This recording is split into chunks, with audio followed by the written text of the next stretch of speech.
again. If this is your first time here, hi! If this is not your first time here, hello again!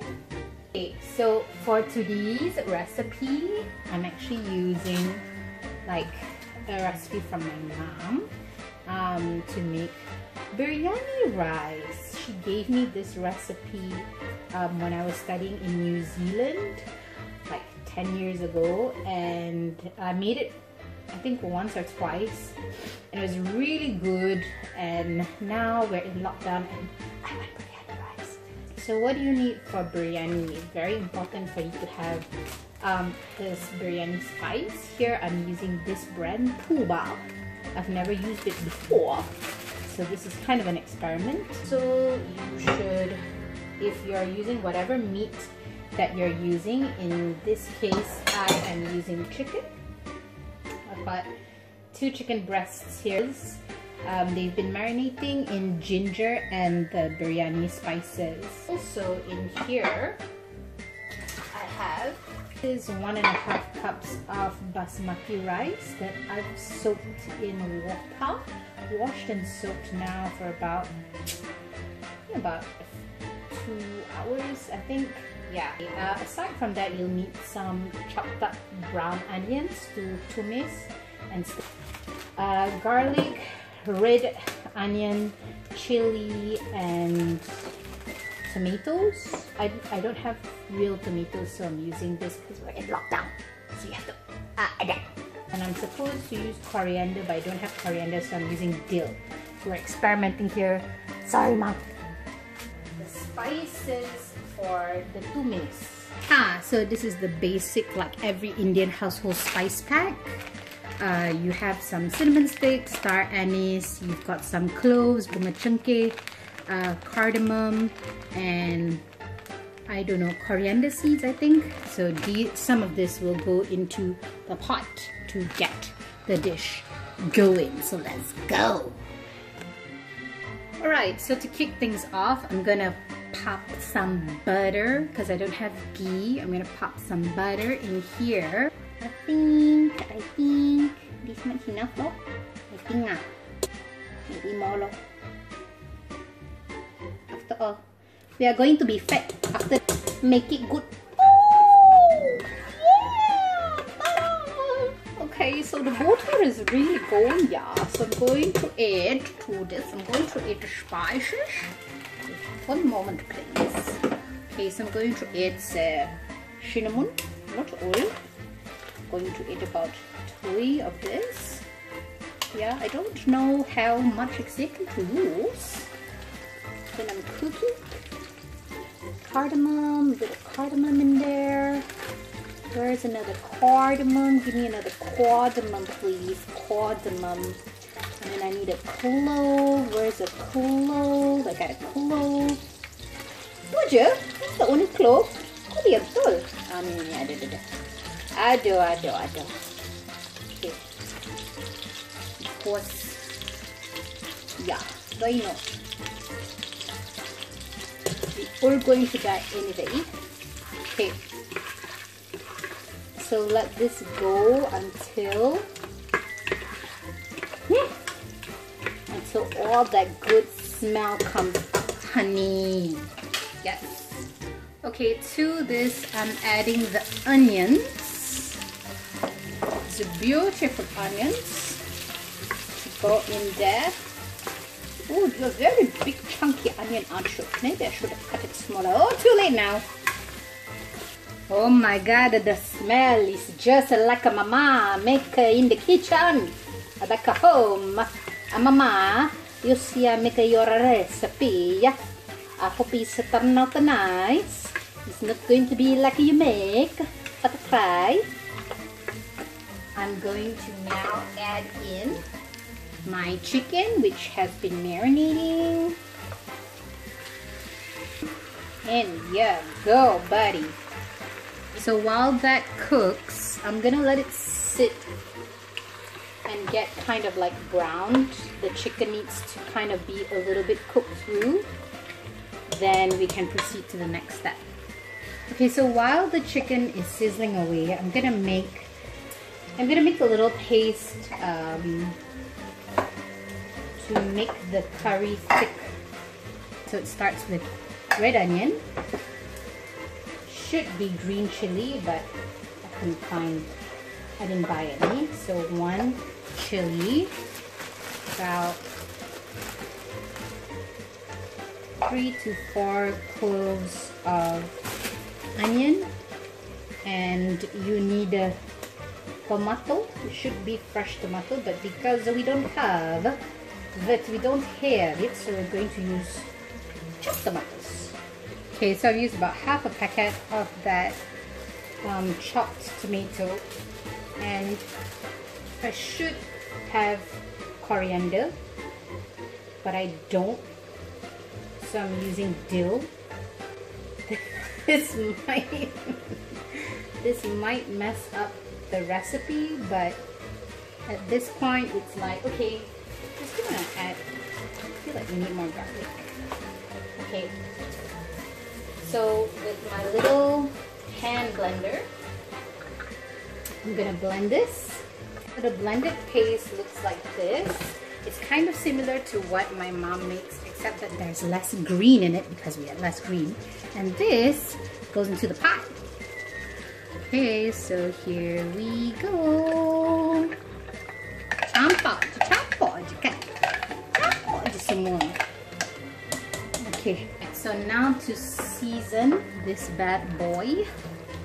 Okay, I have a tendency to over season with salt, so I'm gonna add it myself.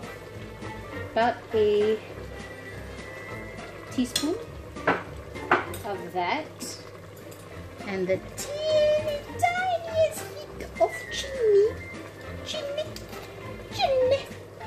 Let's sugar. Okay, let's give this a stir. Oh, it smells bomb.com. Okay, I'm gonna let the tomato paste marry with the chicken pieces, which are kind of like fully cooked. That's fine because we don't want to eat raw chicken and die of salmonella.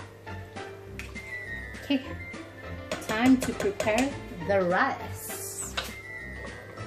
Okay, so I'm gonna add the rice. This is 1.5 cups of rice, basmati rice.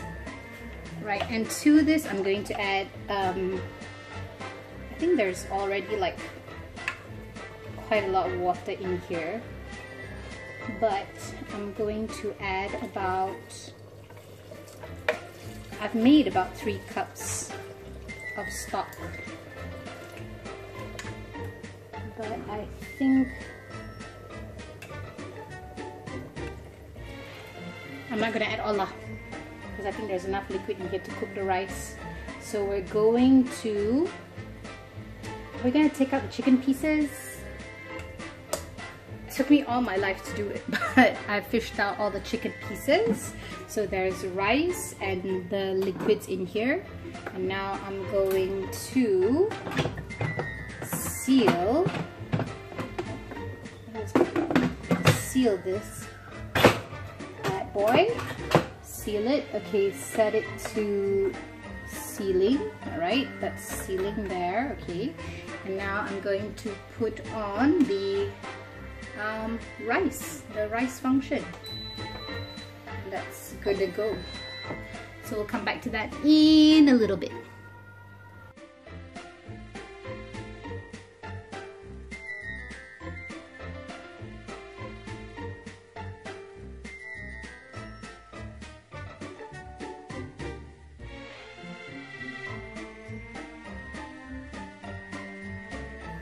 Hey guys, so moment of truth. The timer has gone off.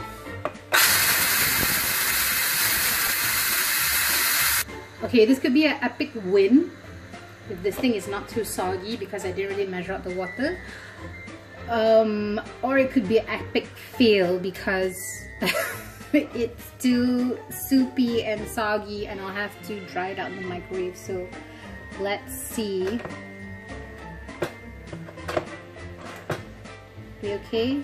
Are we okay to remove? Oh no! Let's give this a stir through.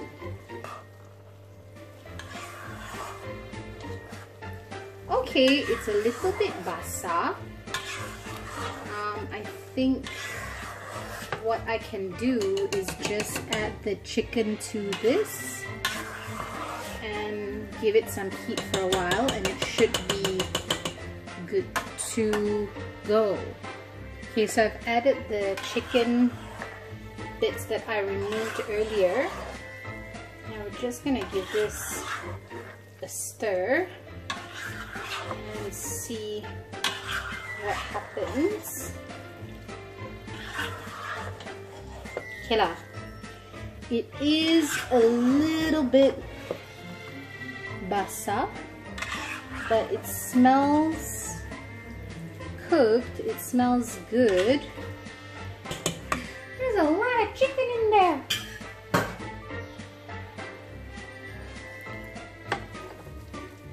Okay.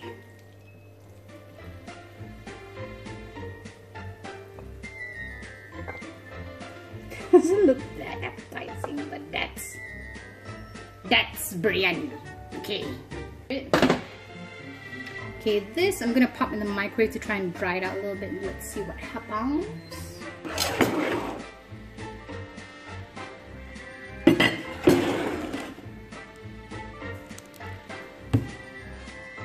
Okay, so here I am with the biryani rice that I tried to make, but I didn't do it very successfully. I did put this in the microwave for about 3 minutes, and it did kind of dry up the rice a little bit.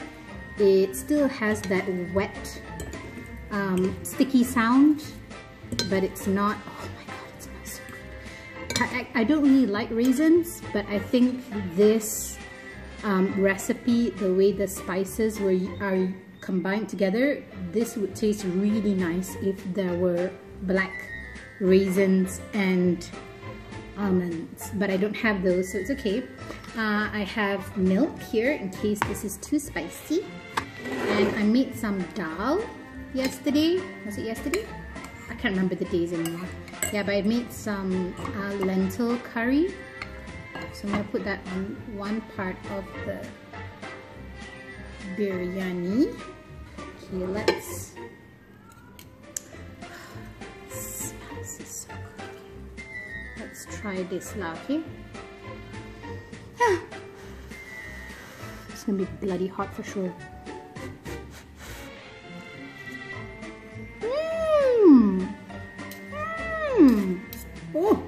Oh, it is spicy. Thank God I have the milk. Alright. Okay, it doesn't taste like my mom's biryani because she doesn't use the tuba parincha, but it's good. It tastes like something you would get at an Indian restaurant, but it's a bit spicy though. It is spicy for me, so my butt is gonna hate me after this. Chicken is good. I have to be very careful of the spices. Oh, I used to hate biting into a bit of spice as a kid, but now I'm a grown up. I can kind of prevent myself from doing that. So wow, this is bomb. This is bomb.com. So making biryani rice with a pressure cooker.